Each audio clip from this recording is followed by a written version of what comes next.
My home భోజాలో ఏం జరిగిందంటే గణేష్ అనే వ్యక్తి గత సంవత్సరం వినాయక చవితికి 51 లక్షల రూపాయలు విలువైనటువంటి ఆ లడ్డు వేలంలో పాల్గొని ఆ లడ్డూని దక్కించుకున్నాడు. ఇతనికి ఫ్రెండ్ ఏమొచ్చేసి కిరణ్. వీళ్ళిద్దరూ పక్కా ప్లాన్ తోటే ఈ యొక్క గణేశుడి యొక్క లడ్డూని పొందారు. మొత్తానికంటే వేలంలో పాడేశారు. దాంతో అక్కడ ఉన్నటువంటి వారందరికీ బాగా పరిచయం అయిపోయారు.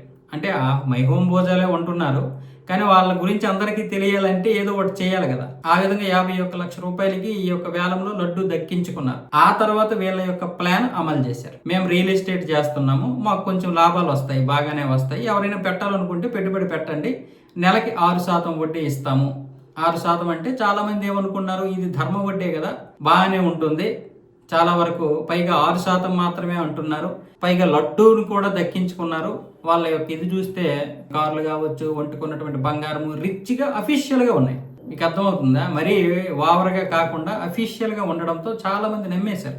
6% అంటే ₹1,00,000 ఇస్తే 6,000 నెలకి, అంటే ₹6 వడ్డీ. ఆ విధంగా ఇస్తాము. పైగా వీళ్ళందరూ మై హోములు ఉండడం వల్ల కూడా నమ్మేశారు. చాలా మంది డబ్బున్న వాళ్ళు అక్కడ ఉంటున్నటువంటి వారు. మొదట ఒక దంపతులు 31 లక్షలు ఇచ్చారు, వాళ్ళని చూసి మరి కొంతమంది ఇచ్చారు. ఇలా మొత్తానికి 4,30,00,000 రూపాయలు అయిన తర్వాత వాళ్ళ యొక్క పక్కా ప్లాన్తో వెళ్ళిపోయారు. 50 లక్షల రూపాయలు అక్కడ పెట్టుబడి పెట్టారో 4,30,00,000తో ఉడాయించేశారు. ఆ ఒక్క దంపతులు ఎవరైతే ఉన్నారో 31 లక్షల రూపాయలు ఇచ్చినటువంటి దంపతులు బయటకు వచ్చి లబోదిబ్యం అనేసరికి మిగతా బాధితులు కూడా బయటపడ్డారు. ఆ విధంగా ఇప్పుడు ఈ గణేష్, కిరణ్ అనే వ్యక్తులు ఈ విధంగా మోసం చేసేసరికి ఇప్పుడు పోలీసులు వీళ్ళని పట్టుకోవడానికి ప్రయత్నాలు చేస్తున్నారు. మై హోమ్ భోజాలో ఈ యొక్క ఏదైతే మోసం ఉందో మోసం బయటకు వచ్చింది. అంటే లడ్డూ వేలంలో వీళ్ళు చేసినటువంటి మోసం ఇది. అంటే ఆ లడ్డూని వాళ్ళు ఒక కమర్షియల్ దానికి వాడుకున్నారు.